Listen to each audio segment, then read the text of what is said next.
the Kohanim, their immersions and washing their hands, which is a very also. I think it's the Rush who says the whole idea of Netilas Yadayim before davening is patterned after the Kohanim.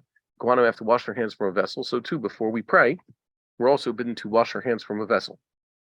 Okay, it's not explicit in Shas that that's the case, though. Yeah. How about Reglaim?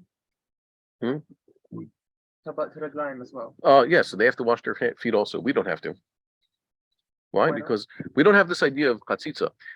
We saw before that part of the Kohanic service is that it has to be touching things. Technically speaking, you don't have anything to touch when you're davening. Davening with gloves might be considered arrogant, they say. It's a yuhara, right? Davening with gloves on. But if we, let's say, like when they're imposing a China virus minyanim on us, what were we doing? Remember, people in Canada, you saw it's Toronto, and it's in January, and they're all davening outside, and everybody's like in ski masks and all that. They have an outdoor minyan. So you're gonna say, "Oh, take off your gloves." Well, come on. So about a regular person walking to synagogue and is like arrogant. He doesn't want to touch anything. He's like trying to keep himself clean. We said there was a Kohen, right? Kohen Gadol who wore gloves, and he was punished. It says King Janaeus had him dehanded. Remember, for his arrogance. That was his Mida Keneged Mida. So Kohanim aren't supposed to wear gloves. Kohanim have this rule that they're supposed to touch what they're doing. And one of the issues with the touch is that also their feet have to touch the floor of the temple directly, wherever they're doing. So because their feet are also involved in this and directly touching the temple, so too we go to wash it. When you go to the temple, you can wear socks. You're not supposed to wear shoes, but socks are totally fine, right? So you don't have an issue that your feet have to be touching the temple. Okay, you could technically wear gloves. You go to the temple. There's nothing wrong with that if it's cold, but you're not the Kohen. So Kohen is doing a service with his hands and his feet, and his hands have to touch the sacrificial vessels and the animals and everything else. So too, his feet have to touch the temple when he's serving. So that both have to be sanctified or purified as it is. That's my guess. Okay, good. So let's get right into this. Yeah, you guys are making me hungry with all this. It's okay, I ate it before, Okay. Mitzvah saseh lekadesh kohen ha'oved yadav v'raglav. What does he have to do? The kohen who's supposed to serve, a kohen who's in civilian clothes. Let's say it's not his time to serve, but he wants to bring korban toda today for whatever reason. So he's civilian kohen. He enters the temple dressed like everybody else, and he does not wash his hands and his feet. V'achar kach yavod. Then he should serve. Shneimar ruachatzu mimenu. Okay, ruachatzu aron uvanam mimenu. At Yedehem Raglavehem. From the Kior, they're supposed to wash their hands and their feet. V'chohen shavad v'lo kidesh yadav raglav shacharit chayavi tabi deshamayim. Kohen served, but in the morning when he started, he had not done this. He's also liable to death at the hands of heaven, as it says, Yirchatzu mayim v'lo yamutu. Okay, they should wash their hands with water, and they shall not die. Implying if they don't do this, they will die. V'avodato psula. So too, his service is also invalid.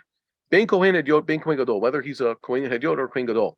What's the Chiddush? Kohen Gadol, we just said, in the previous chapter, we mentioned like twice that when people are doing things betuma, the fact that there's a Kohen Gadol around wearing the tzitz, it's miratze. But if the Kohen Gadol himself didn't wash his hands and feet before serving, there's no cure for what he did. He could be totally pure and everything's done 100% right, except he did not wash his hands and his feet. There's nothing that can be done. That wasn't accepted. But if you had a whole bunch of Kohanim who were Tamei Mate, because they went to a funeral today because some Kohen died in the temple and contaminated all the Kohanim, and they went through the temple service that day, Betuma, that's totally fine. But if they had this situation, it's not. Yeah, that's the Chiddush.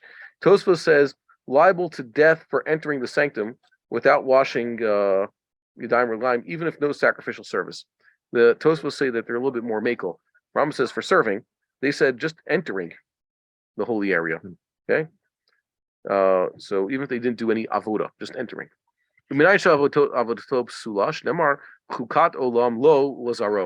Says that this is an eternal statute for him, for Aaron, and his seed. Also regarding the priestly garments, it says an eternal statute. Just like a Kohen who's not wearing the proper garments, he's wearing less than he should, has invalidated or desecrated his service. So too, anybody who didn't wash his hands and feet properly has desecrated his service. Okay. He doesn't have to wash his hands again between every service. By the way, you technically have a commandment. It depends. We don't wash our hands before Musaf this morning. We washed our hands before Shacharis. We go straight to Musaf, right? So we don't have to wash our hands yet again. And if, let's say, there was a Ne'ilah after Mincha, on a day when there's Ne'ilah, so you wash your hands before Mincha, you don't have to wash out there. And so, too, the Kohanim don't have to wash their hands between each service. Once is enough. He could go through the Mincha service, the afternoon service, and even the Hektar Chalavim. He could do, as long as he washed his hands once. As long as he never actually left the temple in the meantime. Or, what else? Velo Yishan. He did not sleep. Velo Yatil Mayim. Or even does Katanim. Okay? He never urinated the entire day, he's good to go. Velo Yasiach Dato. And also has to have, he has to, not have a distraction. A major distraction would make him have to wash his hands again. Hesech Hadat means, I don't know, he does something else entirely that's not related to the service. I would think even if he went back into the Beta Moked and learned Daf Yomi, that's a Hesech Hadas from the Avodah.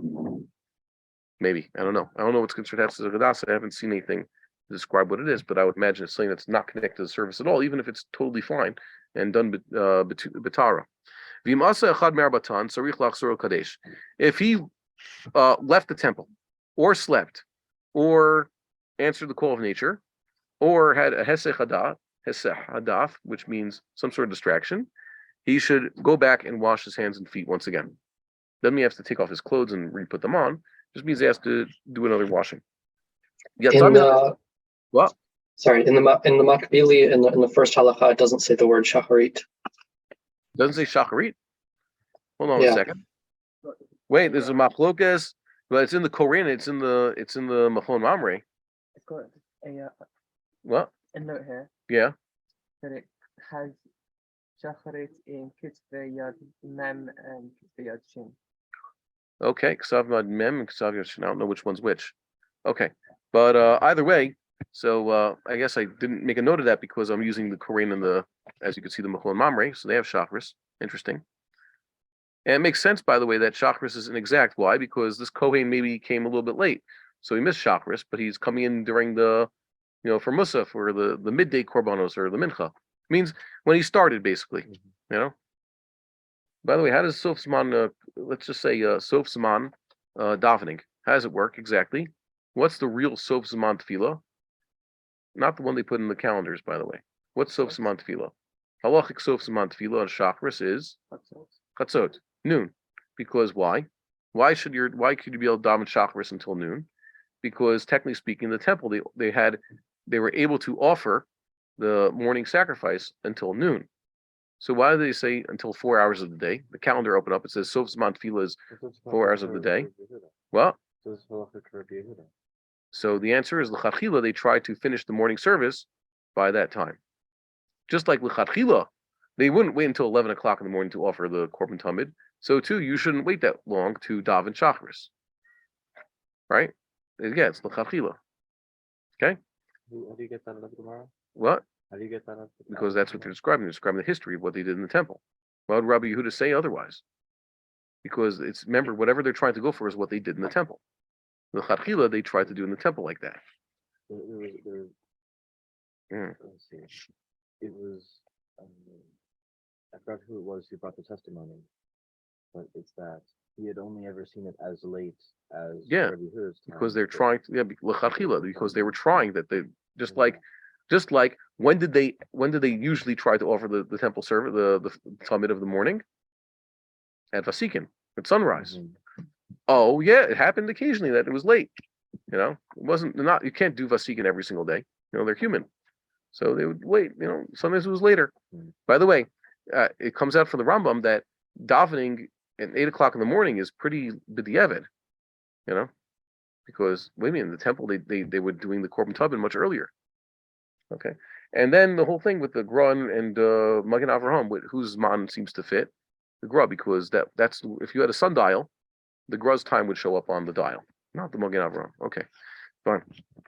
Let's I checked. Ktav Yad Mem is Mechon Mamre, which is the majority of the Yemenite. Wait, but manuscript. Yad. Yeah. Well, and Shin is Rav Shelat. But that's the Koran. Yeah. So wait,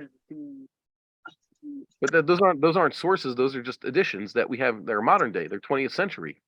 Well, the Makbili is 21st century. The Shilat is 20th century. What do you got there? Shilo is Rambam is the Meduyak one. I don't think it's Koran. No, it was they adapted the Shilat version. The Yeah? Korean version, they adapted the Shilat one that was Musadar of Cook's one. Look, here it says here. Look at this. Yeah. Here. Ma'adir Hanusach, Rav Yitzchak Shilat. See? They just adapted it. I think even sometimes they adapted some of the notes from the Rambam La'am. I don't think all of them, but there's some holdovers from it. You've seen the Rambam La'am? There's a Musadar of Cook edition of the Rambam.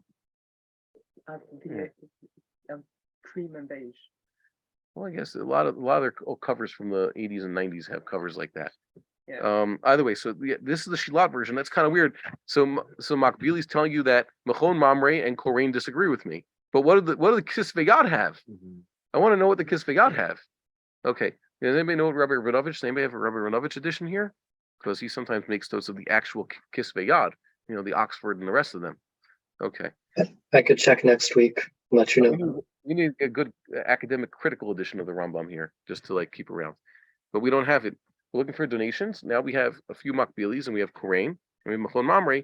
We're looking to add Rav Kapach's edition to the base Medrash and more volumes of the Yad Pshuta. So please buy your copies of Haggadah Pesach, and if you want to donate to the base Medrash, you can. Okay. Let's see this. Ein HaKohen, Yatsa HaMikdash v'chazar v'avad v'lo kidesh, im lo yisiach dato avodato k'sheira. B'di'evet, if a Kohen did leave the temple and came back and then served, but did not wash his hands, we just said he leaves the temple, he should wash his hands. If he didn't wash his hands, but he didn't have a hesech hadat, but he didn't get distracted, he had to walk out for a second, whatever it was, I don't know. Temple related matter. Go fetch this korban for whatever reason. Go get another bird. Go out to where they're selling birds for the korbanos, and go get a bird from the people who sell the pigeons. Right? That's where they were doing it. So his service is still valid. Here's the rule they had in the temple. No one goes into the temple to serve. What? Hold on one second.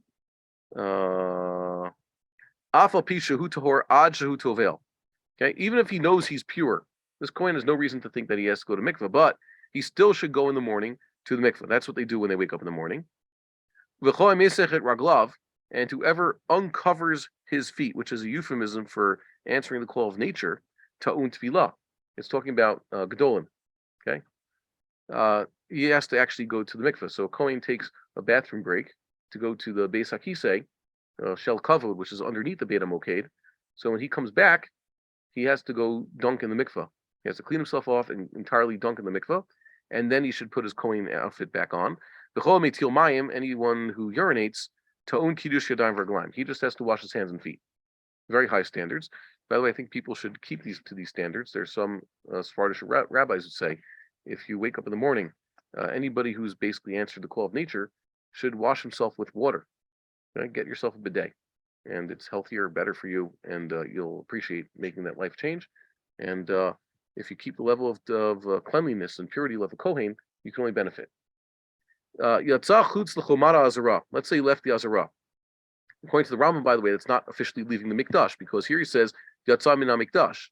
According to the Rambam, even if he leaves the inner courtyard, now he's on the Temple Mount. That still is technically in the temple. In lishhot bachutz yatsa, if he wanted to actually spend time outside the Azara for whatever reason, kishachozer ta'un tefillah. When he comes back, he requires immersion in the mikvah. V'im lachzor miyad yatsa kishachozer ta'un kiddush yadayim v'raglaim bilvad. If he came back, he went out and he came right back in, he just has to wash his hands again, like we said. Okay, so it depends. Why did he leave the temple courtyard for whatever reason? Did he go outside to, let's say, the shady area of the Temple Mount to hear Rabbi Gamliel's shiur? says Rabbi Gamliel gave his afternoon shiur in the shadow of the temple, right? So in the afternoon, the temple casts a shadow toward the east, right? Slightly to the east and to the north. And there's a wide open area there. Now there's a lot of trees there. That's like an Arab picnic ground. So that's where Rabbi Gamliel used to give his shiur. So maybe he went to that. So that's why he stuck around for a while. V'im lo taval v'lo kidesh.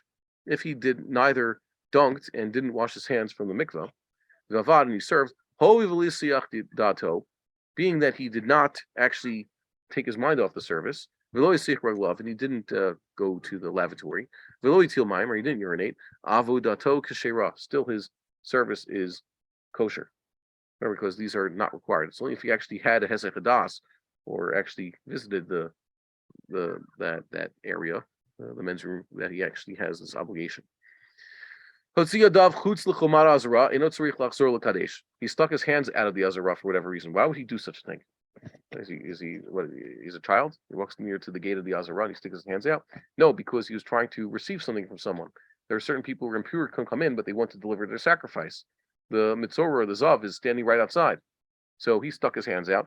Or someone's bringing him a new knife, whatever it is, or an animal's bring it in. So that's what they do. You think there weren't a lot of animals all the time in the azara. They kept them in their specific places until they needed them. So that's why you would have this case of him sticking his hands outside. Nitmeu yadav mat bilon vein torim. His hands become contaminated. By the way, Rambam says the idea of hands becoming contaminated, not the rest of the body, is entirely a durabanan institution. There's no such thing as tumas yadayim in the Torah. So he has to immerse them. Okay? Mat bilon doesn't mean wash them from the kippur. It means he has to dunk them in the mikvah. This will become an issue when we eat sacrifices, as Rabbi Weber pointed out in the Haggadah. What? Before Erev Pesach, you have to go to mikvah in order to be considered pure, and then you could be part of the people for whom the Korban Pesach is sacrificed, and you'll be able to eat the Korban Pesach that night. But if you actually want to eat the Korban Pesach before the Seder, after Mariv, you come home. What do? You have to dunk your hands in the mikvah before you handle the sacrificial food. Okay. Where you handle sacrificial food, you have to dunk your hands in the mikvah. And that's not talking about urchatz and rochza that you're going to do before you eat your vegetables or before you eat your bread. Okay, so entirely differently. You're handling sacrificial foods, you have to dunk them in the mikvah. And then he doesn't have to do the whole kiddush yadayim reglaim from a kli. Matbilon means he dunks them in halachic mikvah mayim, whereas lachzor l'kadesh means he uses water from a kli, either from the kior or taken from the kior and put into another kli shares and then poured on his hands and his feet. So his feet are left out of this thing. There's no such thing as dunking the feet in the mikvah. There is such a thing as dunking hands in the mikvah. There's no such thing as dunking the feet in the mikvah. Nitmagufo ba'achilat ochalin tmeim. Let's say his whole body became contaminated from eating contaminated food. Oh shtiat mashkin tmein, or he drank contaminated beverages. V'taval, and then he went to the mikvah. Afal pishnot tzarich hariv shemesh. The rule is that he doesn't need to wait for the Hariv Shemesh, which means nightfall, in order for the purity to take effect. He should still wash his hands and feet properly after the immersion. Anybody who went to the mikvah to immerse should then wash his hands and feet and then serve. And if he did not wash his hands and feet with the kior water, being that he never actually took his mind off the service, he has not invalidated the service after the fact. Before the fact, of course, he should do it, but he hasn't invalidated anything. Confusing, right? For many of us, this is never going to become relevant because we're not Kohanim.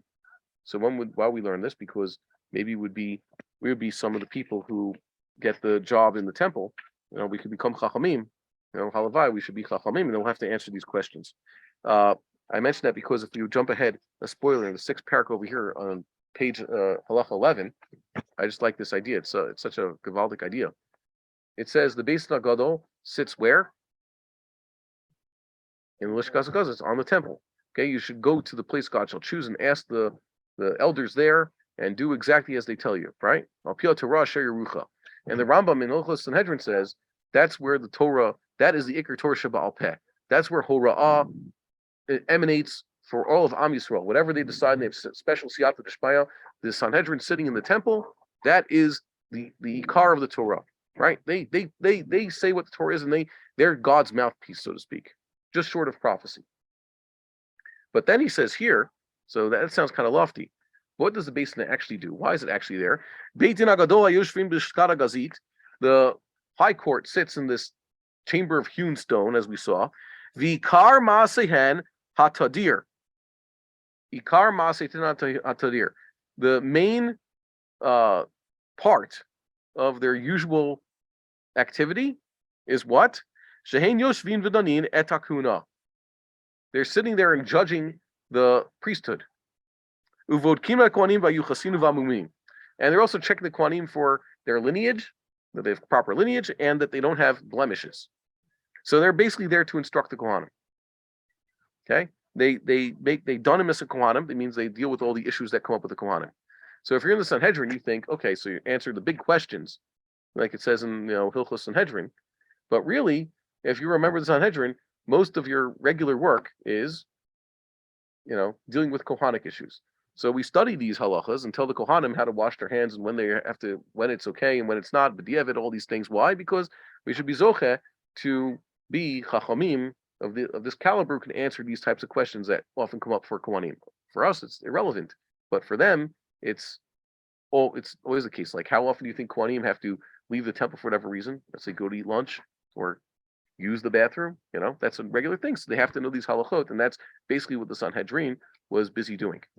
It's kind of funny, and I remember the surprise. You study for the smicha tests, and sometimes you like, whatever sugyas you find you really like. I don't know. I never see guys who like Nezikin. I mean, yes, we finished Nezikin. We learned Bava Basra. Okay, we're going to chug through the Chavrusa, and it takes a long time, but you do it, right? Some people just really love Nezikin. I don't know why. Okay, it's just not my thing. I never got a like the rabbi said, a chukah for k'tzais. They say. So I finished Bava Kama. Yes, it was fun. They did in yeshiva, but I don't know.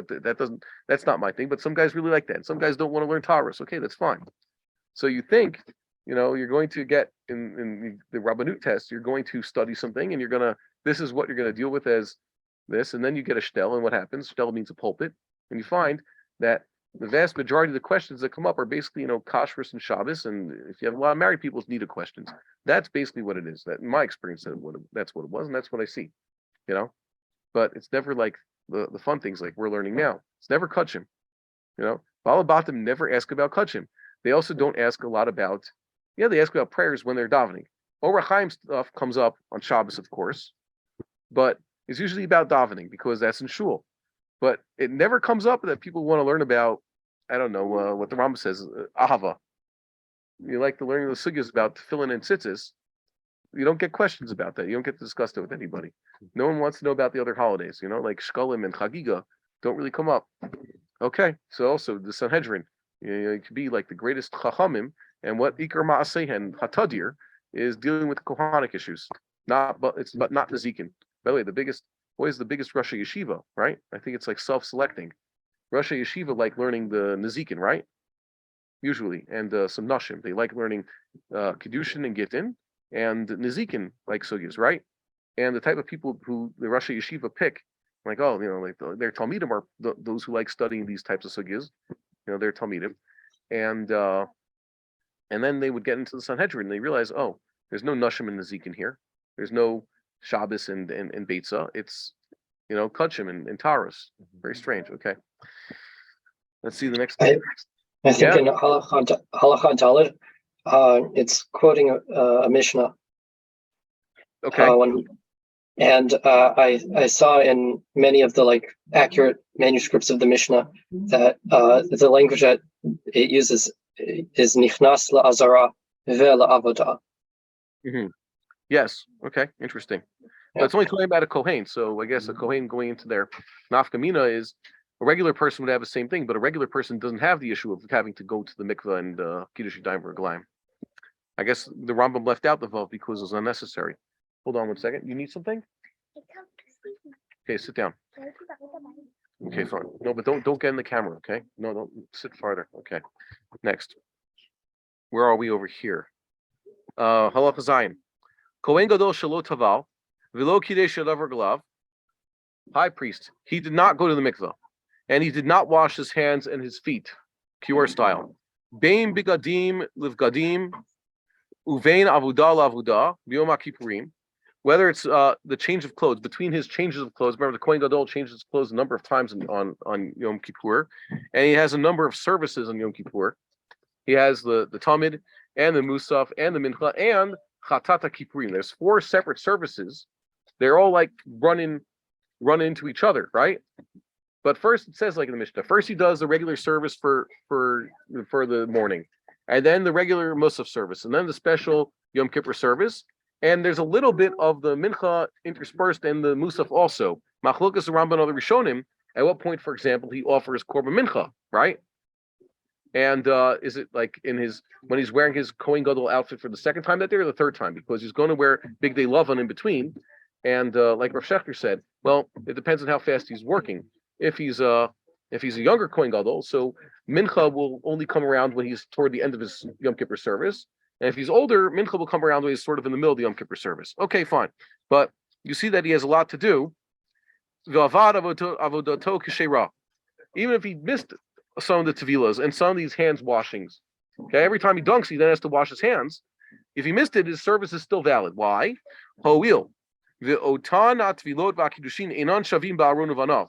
These are unique to Aaron. They're not common with other Kohanim. They wouldn't have such a standard. It says with regards to washing, it has to be done to Aaron and his sons. Things that are the shavel chol nefesh, so to speak. Davar shavel l'chol hakohanim ma'akev. Something that's a common denominator for all the Kohanim. That's what affects this. Shehu kiddush rishon. So that's the first sanctification, the one they do at the beginning, like he said, shacharis, or he didn't say shacharis. What do you think the Rambam actually meant? We don't know. Okay, so we'll chalk that up to another, God willing. We'll ask the Rambam all these big questions.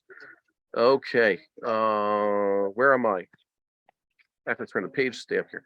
Kidesh yadav hayom. Tzarich lachzor kodesh l'machar. He sanctified his hands today. He has to do it tomorrow. Why? Maybe he stayed up all night. Hekter chalavim. If he has the fortitude for such a thing, right? Oh, Hoshana Rabbah. Hoshana Rabbah, yes, Hoshana Rabbah. Stayed up all night. Hoshana Rabbah or Shavuos. Aval pi shelo yashan kol laila. He did not sleep all night. She'adayim nifsalot belina. The hands are disqualified just by the fact that night happened to them. Night happens like overnight. It's like a lot of things are nifsal belina. Okay, overnight. It just new standard. Doesn't matter. He stayed up. He wore his coin out for the entire time. He stayed pure. He's close to being a navi, so he's able to focus so well. Right? Kidesh balayla. If he washes his hands at night, viktira chalavim kol laila, and then he is burning the leftover limbs all night. Hektar chalavim, as I just mentioned. Tzarich lachzor l'kadesh bayom. He has to make sure to wash his hands again when day comes. Lavodat hayom, for the service of that day. New day of service. Yeah, I wrote that. Okay, thank you myself. I wrote notes. Kidesh yadav raglav litrumat adeshen. What's trumat adeshen? If he washes his hands for trumas adeshen, when is that? That's done right before the beginning of the day's service. What do he do? He takes off some of the ashes that are on the temple and he brings them outside. And this is done in advance of the morning service. It's like the first thing that they do, right? If you correct me if I'm wrong, it's usually before dawn. It's like the pre-dawn service, because dawn means they start opening up the temple. Like, there's some light. It's before sunrise, obviously. Dawn is significantly before sunrise. Dawn is when they start the day service. So the Trumas Hadesh is what they do right before dawn. Basically, when the Arabs are making all that noise, okay, because they have pre-dawn. So that's the best time. That's it's time to wake up. The Rambam says you wake up right before dawn, so you'll be ready for Vasik and Davni.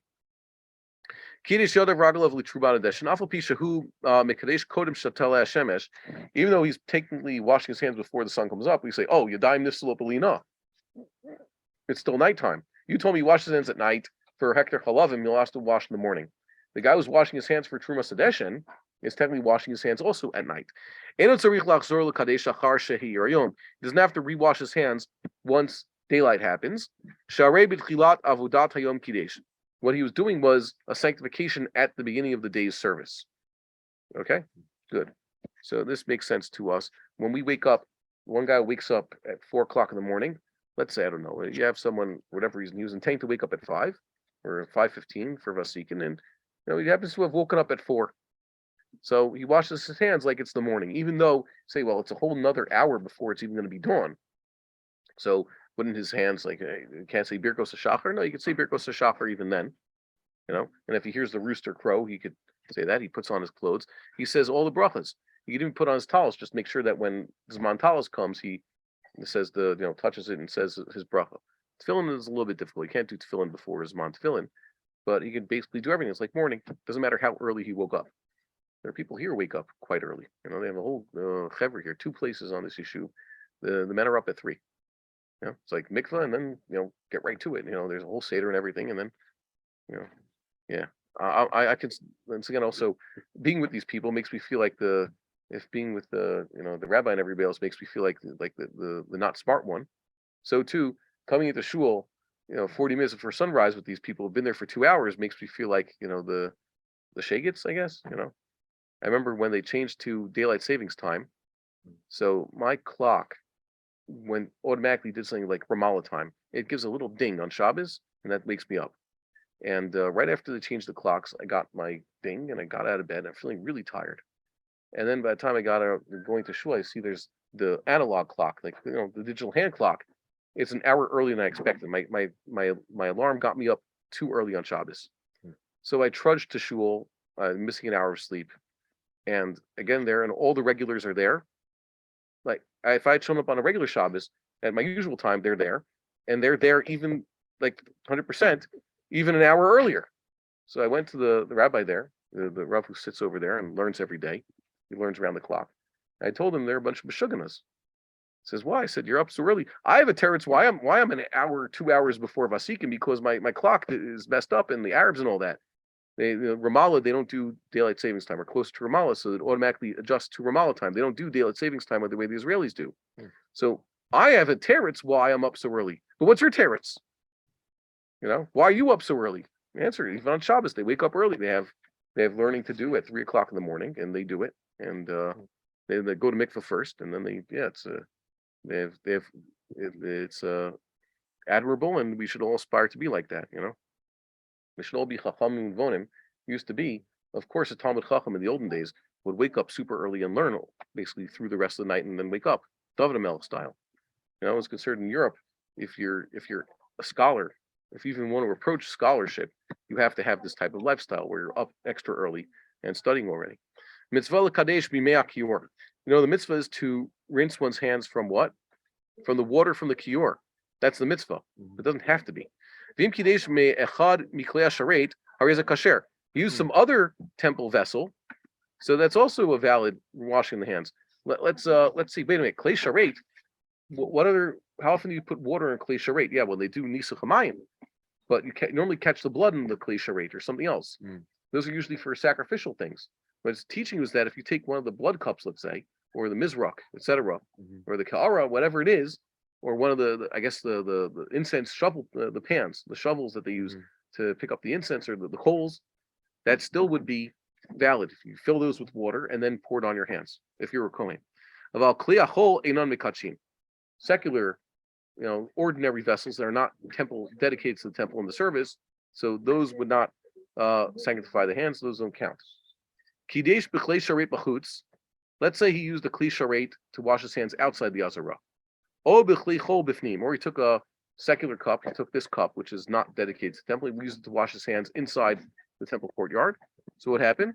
Avodato psula. It has to be a temple vessel, and it has to be within the azara. If, let's say, the kli was large enough, like a bucket, you stick your hands in there like you would a mikvah, that doesn't count. You stick your hands into the actual kior, doesn't count. You have to pour it out. Okay? Ela mehen, it has to be water poured from them. Just like we say, when you do Netilas Yadayim, it has to be the koach, it has to be water poured from it, right? The kior, not exactly. The kior, he opens up the faucet and it comes out. It doesn't be a koach adam, but it has to come out of the kior. Shneimar, they wash from it, not within it. If whatever reason he did, let's say, dunk his hands and feet into the kior, lo chilel b'diavad. That's not the way to do it, but b'diavad, he has not desecrated the service. Let's say he dunks his hands and feet into a mikveh, which they had around the temple, by the way. Mhm. Afilu b'mayon, or even in a mayon, which, by the way, is a higher standard of mikveh. Okay, there's one guy, the zav, can only be purified in a mayon. Whatever mikveh works, mayon works also. Mayon means a flowing stream, a flowing spring. Ein zeh kiddush klal. That doesn't count. Ad she'ir chotz bakli. It has to be in a kli. Normally, mikveh and mayon are higher standards, but for this mitzvah, it has to wash his hands from a kli. Uvechol klei hakodesh b'kadshim. We use any clay kodesh, any temple, holy temple vessel. Bein sheish bo revi'it, bein she'ein bo kedei revi'it. Whether it can hold even a revi'it, which, as we saw last week, is even though the major scholars of the Rambam point out that revi'it is only like 75 ml cc, we saw based on the Rambam last week that he seems to be saying it's about 90 cc, or at least 80 something. Yeah, we did the calculations. He says in Parashah Mishneh, the Rav who was here just a minute ago with taking that Gemara showed this to me.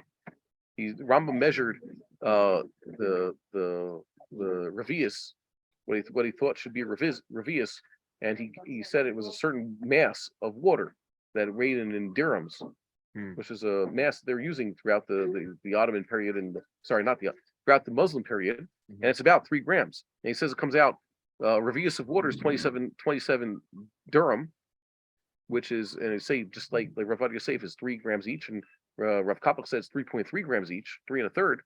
So it comes out to like well more than 75 ml. Whatever it is, he says you don't even need to have a cup that holds a revius. Why would he mention this halacha? Because for Natilas Yadayim, you do need a revius at least.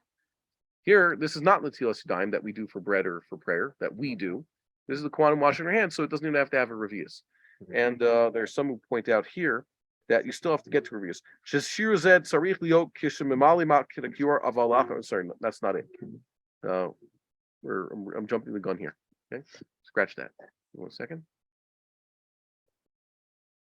So you see, the Kohanim washing their hands and feet, radically different standards than the way we wash our hands for when we are commanded by the sages to do so. And you can understand they're essentially different. The Kohanim washing their hands and feet is a straight mitzvah of the Torah, whereas what we do is a mitzvah d'Rabbanan. Okay, fine. Mitzvah l'kadesh v'makir, we read that one. Kol ha'mimot ksherin l'kiddush. All waters are kosher for this sanctification. Bein mayim chayim, bein mei mikvah. Whether it's mayim chayim, whether it's mei mikvah. What does that mean? Mayim chayim means water of a mayon, or water taken from a mikvah. Uvad shelo yishtaneh marihen. As long as they have not changed their appearance, means they have so much impurities or so much coloring, anything, dirt, that they still look like water. Ella yu kamayim aksherim l'tvila. They should be like, water that in which we dunk. Which, by the way, is, you can still have a little dirty water in the mikvah. It's still kosher dunk. Titani rok shapara shocha v'shota mimenu. Really watery mud. That's titani rok. So watery that a cow could drink it. Okay, so test it. Cows drink water. They sometimes just drink from a puddle. It's a little bit muddy, they'll drink it. But if it's too muddy, it's basically just dirt. They wouldn't eat that. Okay. Mashlim lemei kior. So that can add up to the water of the kior. Okay, that means the kior has a little bit of some good water in it. It's nice, clean water, but it's not enough to the shear that they're going to say. So you could fill it with titani rok, let's say. A little bit of muddy water, that still works. Whatever works to complete the shiur of a mikvah, which is how much? 40 sa'ah. So too, you could use that to fill the make kior. And how much water do you have to have in the kior? How much?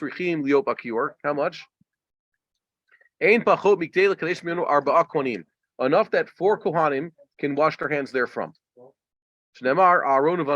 By the way, it doesn't even need a revius, just needs enough that 4 kohanim can wash their hands. It says Aaron and his children. Who are the 4 kohanim who were around at that time? Not even Nadav and Avihu anymore.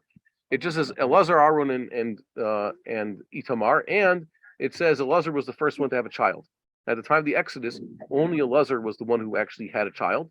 Because I want to say, wait, Elazar has 2 older brothers. They didn't have any children at the time. Well, according to the Medrashes, yes, they're waiting to have proper mates, their own daughters from their own brothers. They held to a high standard. Or you could say they did have children. Just all their children until that point were girls. Girls don't count. I don't mean that, my own daughter's here. They asked me when my second son was born, said friends in America, who asked me, so how many does that make? How many is that so far? Because they don't know how many children I have. I said 2. He said, wait, you had a whole bunch of daughters before. Like, your first 10 years, you didn't have a son for 10 years. Now you're saying you have two? I said, yeah, I'm just counting my sons. Eliezer was born Parshas Pinchas. And I went through the entire Parsha there. And unless you have extenuating circumstances, girls are not counted in the Torah. So too, yeah, I have many daughters. It just, you asked me, how many does it make when my son was born? 2. We count the boys. We don't count the girls. Okay? Just follow, it's Moshe Rabbeinu's rules, not mine. Okay? So that's why we can explain why Nadav and Avihu didn't have any children at the time. It's not that their younger brother got ahead of them. It just so happens that they didn't leave behind any male children at the time of their untimely passing. Me kior nifsalim belina k'moshe biarna. We said before, Rambam was talking about right at the beginning of Hilchos Beis Bechira, right? Mm-hmm. That you leave the water in the kior overnight, it's ruined. It has to be spilled out. Can't be used the next morning. So what do they do? Let's say they put too much water. They don't want to waste the water. So what do they do? This is the Rambam arguing with the Rambam. They would take the kior and dunk it into the mikveh of the mayon that was underneath the temple floor, and then it wouldn't ruin the water. And they take it out. How do they take it out? That crane. Remember, it shows a picture in Hilchos Beis Bechira there. That's what everybody calls the muchni. The muchni was this device, this crane-like thing mentioned in the Gemara that they used to lift up the kior and put it into the mikveh, right?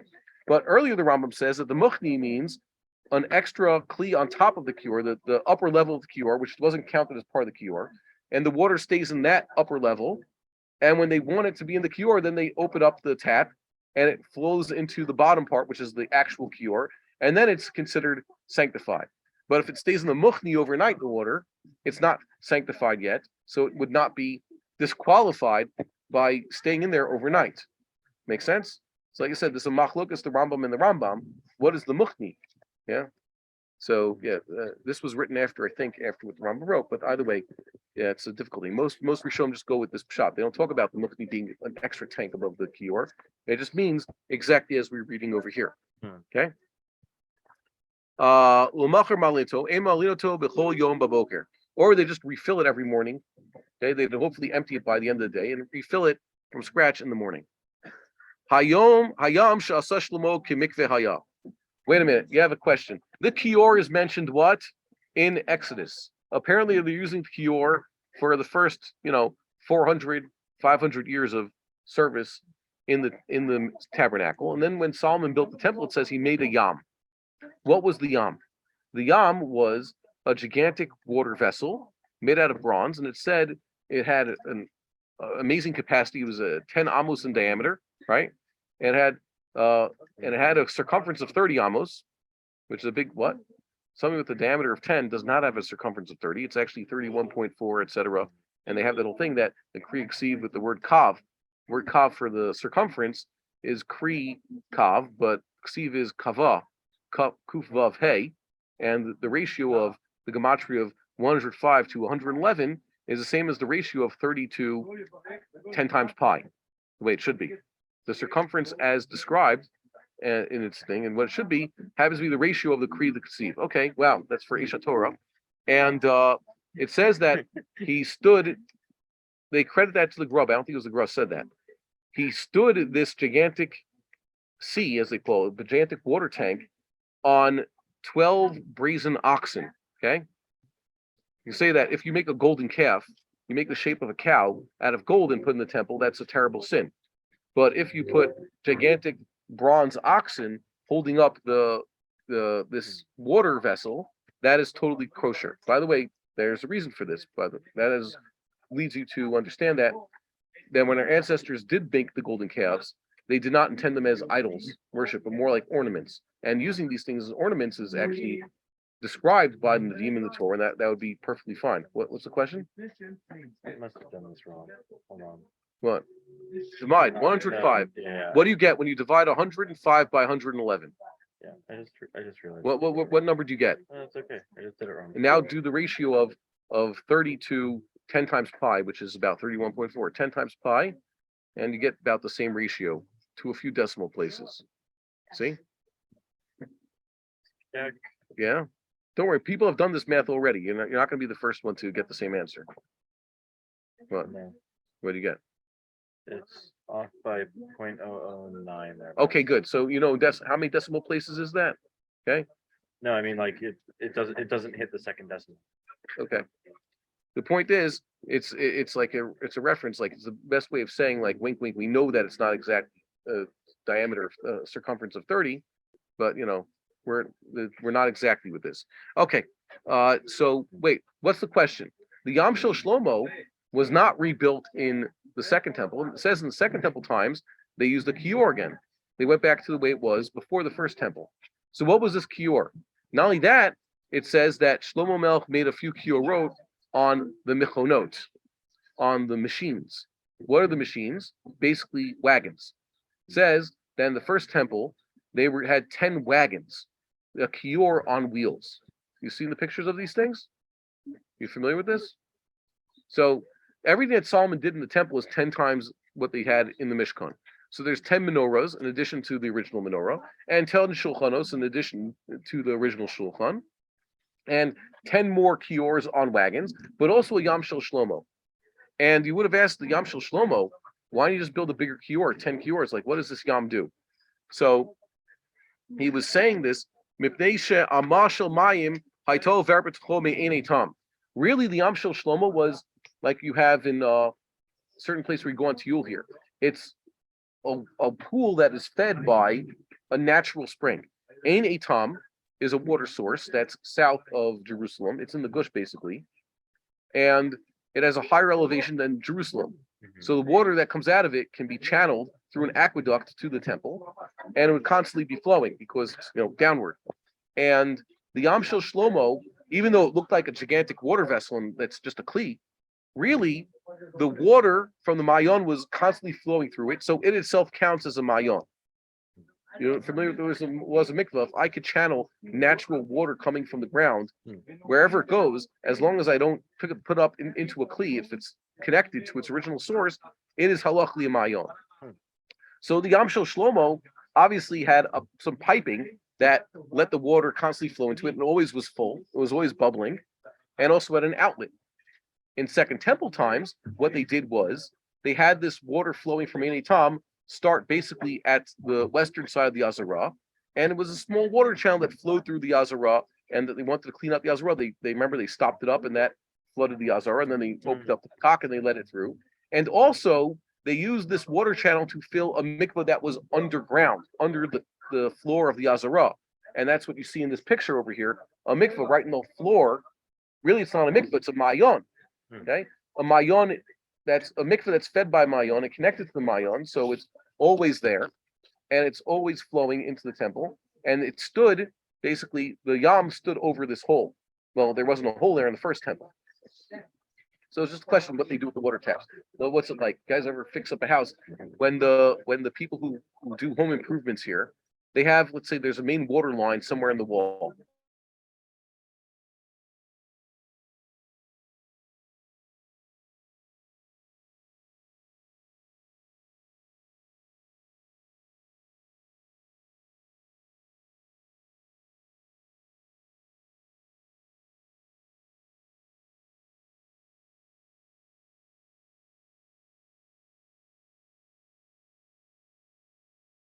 Natural water supply going to the temple, and no, come back.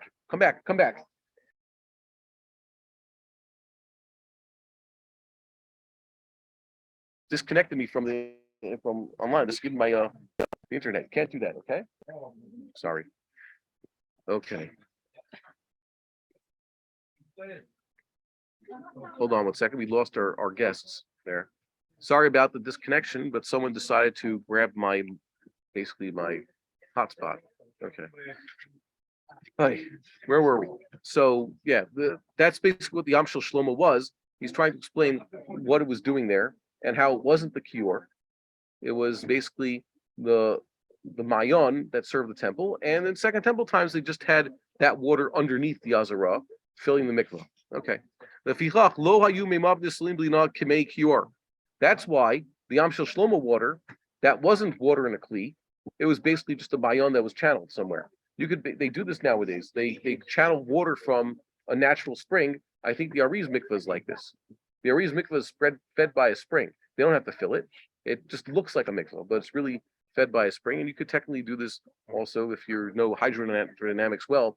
There's a place in Ufra that looks like this, but really it's not, just the regular plumbing. Okay. And they use that water from the Yam Shel Shlomo to fill the kior. And by the way, the kior and the other 10 that they had there on the wagons. Okay. Ketzad mitzvat kiddush. How do the Kohanim actually do this? Let's say you're going to Kohen school. How do you wash your hands and feet? Meniach yado haimanit al gabe raglo haimanit. He puts his right hand on his right foot. Yado asmalit al gabe raglo asmalit. Left hand, left foot, like twister. He bends over and then he rinses them. Okay, you should bend over because basically I don't know any human being who put his right hand on his right foot and his left hand on his left foot without having to bend over. Okay, and he washes them. Whatever would be considered an interposition, let's say, something, a foreign object stuck to his hands or feet, that would ruin his tefillah. So too, chotzeitz b'kiddush yadayim v'raglayim. And the Rambam is not going to go into what is a chatzitza for tefillah because he already told you that in the previous book. Ve'eno mikadesh. Well, no, a future book. He's going to say it in the next 2 books from now. What? Is it just the right Pasul also the Rabbanan of meals and machzis? I think it's a deraisa. I think the laws about what chatzitza are. Remember, they have that whole sugya there. And it's like if he's not makpid and that every people are, and it's just a meat of his skin. I think that's considered deraisa, even though the sages derive it, like a lot of other things. These ways that Chazal darshan the Torah is deraisa. I'm pretty sure it's deraisa. You want to check? As in, I remember it as the right can both to a banan either. Okay, Drabanan, they have a higher standard. Either can ruin it. Okay, so you can check it out. Is it the same? Or I think it's talking about the object because obviously it's not rove. Remember, a chatzitza, when they're talking about rove, they're talking about a person dunking the mikvah. So now you're dealing with his entire body. But here you're talking about just the hands and feet. So there's no rove. Can't be. Even if your hands and feet were completely covered by red paint and you're a Kohen, that's by definition not rove of your body because it's just your hands and your feet. It's a meal. Okay? Hope that answers that. Yeah, that makes sense. Next. Veno mikadesh kishu yoshev. He should not wash his hands. Why I say shofeh? Because the way to do this is just sit down. Right? Mipdeshu kavudah. It is a service. When we say before, a service means on his feet and his feet are touching the floor. Vein avudah elam me'omed. Remember, all Kohanic services are standing. Shneimar la'amod l'sharet. To stand to serve. V'chol ha'oved v'yoshev chilel. Whoever's sitting and does a service, let's say, I don't know, he throws the blood on the altar, he applies the blood in a sitting position. He has invalidated the service. Va'avodato psula, and his service is invalid. Okay. Ve'eno lokeh, and he is not lashed for this. Mipnei she'azhara shelo miklal asehi. His azhara, I mean the thou shalt not aspect is not explicit. It doesn't say thou shalt not sit. It says he shall do the standing. So it's implied. That's what the club means. It's an implied prohibition. So he is not punished for it. V'chein kol ha'osek ba'avodah me'avodat HaMikdash. This is what answered to the earlier question. Whoever is involved in one of the services in the temple service, Zarech sheyeh omeid al ritzpah. He has to be standing on the floor of the temple.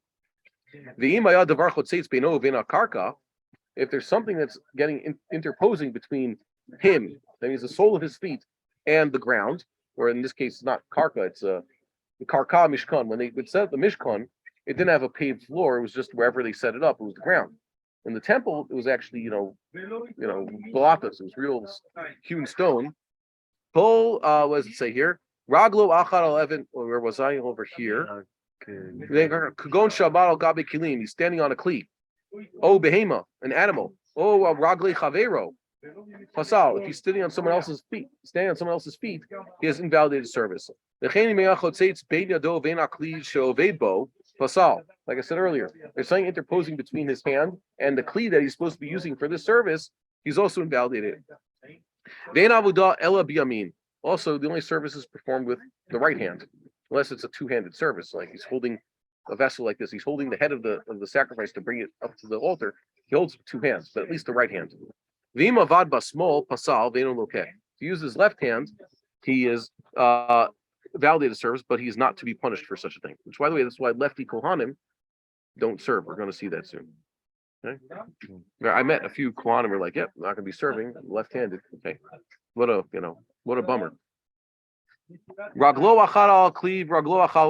Let's say one foot is on a kli. There's a knife underneath his foot because they have knives in the temple courtyard, and the other foot's directly on the floor.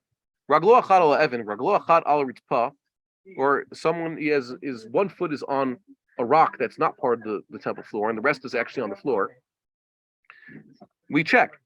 Okay, let's make the determination.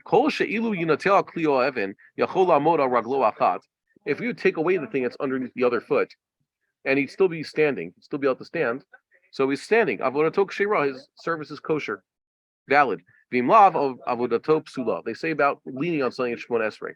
Say I have a stender here, so I daven with my stender, right? So I shouldn't be leaning on it to such an extent that if the stender would remove that, I would fall over. So now I'm not standing. But if they remove the stender, and I'm Baruch Hashem, I'm still able to continue. So that means I'm standing on my own. Okay. Same standard. Next, what we got here? Where were we? I just lost it here. Kibel biamin usmol misayato. He receives the whatever it is, the blood. The first service the coin does is receiving the blood in a special kli, a cup. Sometimes a cup with a handle, right?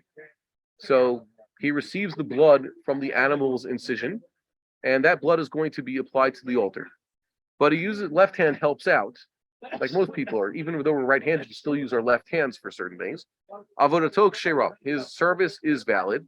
Shemesayea ein mashgiach alav. The helper, okay, in this case, the left hand, we pay no attention to it. Nitnad, oh man, I keep pronouncing this one. Nitnad nida, okay, or nitnad nida. Evan me'avnei azara.